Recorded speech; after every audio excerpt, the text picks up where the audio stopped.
अरब की रात कभी इतनी गहरी नहीं हुई जितनी इस वक्त थी।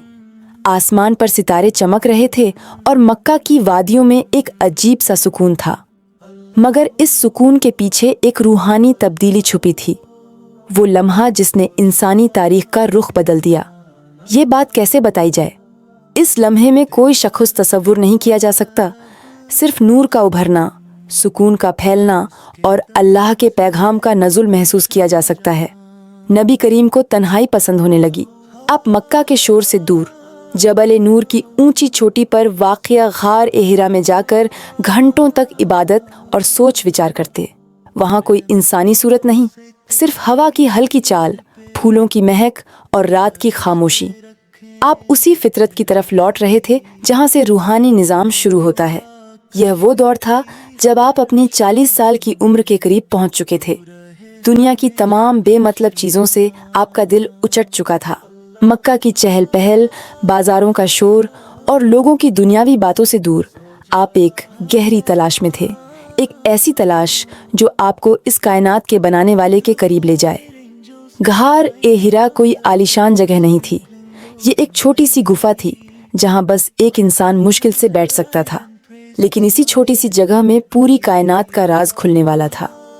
आप वहाँ बैठकर आसमान के सितारों को देखते, मक्का की वादियों पर नजर डालते और इस पूरी कायनात के निजाम पर गौर करते। ये कौन है जिसने इतना खूबसूरत आसमान बनाया? ये कौन है जिसने पहाड़ों को अपनी जगह पर टिका रखा है? ये कौन है जो इस पूरी कायनात को चला रहा है? ये सवाल आपके दिल में उठते और आपकी रूह एक अनजाने सुकून की तलाश में भटकती।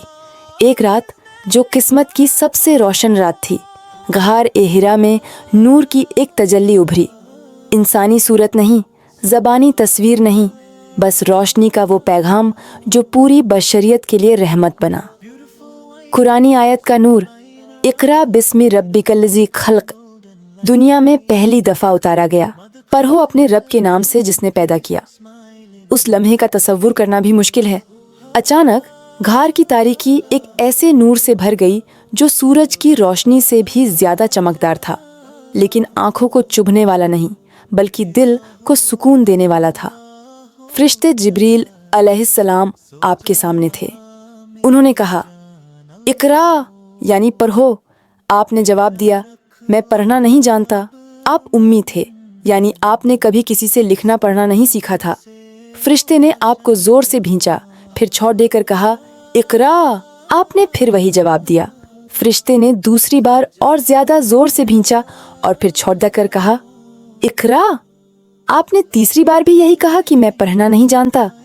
तब फरिश्ते ने आपको तीसरी बार भींचा और फिर कुरान की वो पहली आयतें पढ़ीं जो क़यामत तक के इंसानों के लिए हिदायत का सर चश्मा बन गईं। पढ़ो अपने रब के नाम से जिसने पैदा किया, जिसने इंसान को जमे हुए खून से पैदा किया।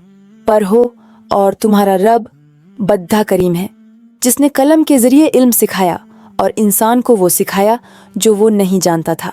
ये अल्फाज आपके दिल पर ऐसे उतरे जैसे बारिश की बूंदें सूखी जमीन पर उतरती हैं। एक भारी बोझ, एक अजीम जिम्मेदारी का एहसास आपके कंधों पर आ चुका था। आप घबरा कर घर आए, जिस्म लर्ज रहा था और आपने फरमाया, ज़म्मिलूनी, मुझे और हा दो। ये उस अजीम वाक़ये का असर था जिसका बोझ पहाड़ भी नहीं उठा सकते थे। जब आप घर पहुंचे तो आपका चेहरा पीला पड़ चुका था और पूरा जिस्म कांप रहा था। आपने आते ही अपनी बीवी हजरत खदीजा रज़ियल्लाहु अन्हा से कहा, मुझे चादर ओढ़ा दो, मुझे चादर ओढ़ा दो। हजरत खदीजा रज़ियल्लाहु अन्हा जो अक्ल और हिकमत की मिसाल थीं, उन्होंने आपकी हालत देखकर सवाल जवाब नहीं किए। उन्होंने फौरन आपको चादर ओढ़ा दी और तब तक आपके पास बैठी रहीं जब तक आपका खौफ कुछ कम नहीं हुआ। जब आप थोड़ा पुरसुकून हुए तो आपने उन्हें सारा वाक़या सुनाया और कहा, मुझे अपनी जान का खतरा महसूस हो रहा है। उस वक्त हजरत खदीजा रज़ियल्लाहु अन्हा ने जो अल्फाज कहे वो सोने के पानी से लिखे जाने के काबिल हैं। उन्होंने कहा, अल्लाह की कसम, अल्लाह आपको कभी जलील नहीं करेगा। आप तो रिश्तेदारों से अच्छा सलूक करते हैं, सच बोलते हैं अमानतदार हैं, बेसहारा लोगों का बोझ उठाते हैं, गरीबों और मोहताजों की मदद करते हैं और हक की राह में आने वाली मुश्किलों पर लोगों का साथ देते हैं। इन लफ्ज़ों ने आपके दिल को एक अजीब सा सुकून दिया। ये सिर्फ एक बीवी की तसल्ली नहीं थी, बल्कि एक ऐसी औरत की गवाही थी जो आपको सबसे बेहतर जानती थी। हज़रत खदीजा रज़ियल्लाहु अन्हा आपको वर्क़ा बिन नौफल के पास ले गईं। वर्क़ा हज़रत खदीजा के चचाज़ाद भाई थे। वो उस दौर में अरब के उन चंद लोगों में से थे जो ईसाई मजहब पर कायम थे और आसमानी किताबों, तौरात और इंजील का इल्म रखते थे। वो बहुत बूढ़े और नाबीना हो चुके थे। हज़रत खदीजा ने उनसे कहा, ऐ मेरे चचा के बेटे, अपने भतीजे की बात सुनिए। वर्क़ा ने पूछा, मेरे भतीजे, तुमने क्या देखा है? आपने गारे हिरा में जो कुछ भी देखा और सुना था वो सब बता दिया। सारी बात सुनकर वर्क़ा का चेहरा चमक उठा और उन्होंने कहा, ये तो वही नामूस यानी फरिश्ता है जो अल्लाह ने मूसा अलैहिस्सलाम पर भी नाजिल किया था। काश मैं उस वक्त तक जिंदा रहता जब आपकी कौम आपको यहाँ से निकाल देगी। आपने हैरत से पूछा, क्या वो लोग मुझे निकाल देंगे? वर्क़ा ने कहा, हाँ, जब भी कोई नबी वो पैगाम लेकर आया जो आप लेकर आए हैं तो दुनिया ने उसके साथ दुश्मनी ही की है। अगर मैंने तुम्हारी नबुव्वत का वो ज़माना पाया तो मैं तुम्हारी ज़बरदस्त मदद करूँगा। इस तस्दीक ने आपके दिल से सारे शक और शुबहात दूर कर दिए और ये यकीन हो गया कि आप अल्लाह के भेजे हुए नबी हैं। इसके बाद पहले 3 साल तक दावत सिर्फ करीबी लोगों तक रखी गई। ये दौर सब्र, हिकमत और नूर का दौर था। ये एक खामोश इनकलाब की तैयारी थी। आपने सबसे पहले उन लोगों को इस्लाम की दावत दी जो आपके सबसे करीब थे, जो आपकी सच्चाई और अमानतदारी के गवाह थे।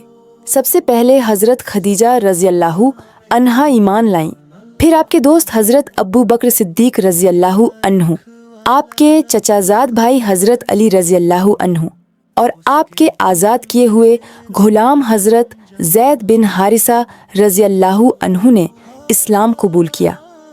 ये दावत बहुत खामोशी और राजदारी के साथ फैलती रही। लोग छिप छिप कर ईमान लाते और मक्का की घाटियों में इबादत करते।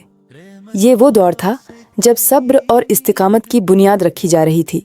फिर 3 साल बाद अल्लाह का हुक्म आया, व अंजिर अशिरतकल अक़रबीन, यानी अपने करीबी रिश्तेदारों को अल्लाह के अजाब से डराओ। इस हुक्म के बाद आपने अपने खानदान बनु हाशिम के लोगों को खाने पर बुलाया और उन्हें पहली बार खुले तौर पर अल्लाह के एक होने और अपनी नबुव्वत का पैगाम दिया। जब हुक्म आया कि पैगाम सबको सुना दिया जाए तो रसूल अल्लाह ने सफ़ा पहाड़ी पर खड़े होकर सारे लोगों को अल्लाह की तरफ दावत दी। आपने मक्का की सबसे ऊंची पहाड़ियों में से एक सफ़ा पहाड़ी पर चढ़कर आवाज़ लगाई, या सबाहा। ये एक अलार्म था जो खतरे के वक्त दिया जाता था। आवाज़ सुनकर कुरैश के सारे कबीले जमा हो गए। जब सब लोग जमा हो गए तो आपने उनसे पूछा, ऐ लोगों, अगर मैं तुमसे कहूँ कि इस पहाड़ी के पीछे एक लश्कर है जो तुम पर हमला करने वाला है, तो क्या तुम मेरी बात का यकीन करोगे? सब ने एक ज़बान होकर कहा, हाँ, क्यों नहीं, हमने आपको हमेशा सच बोलते ही पाया है।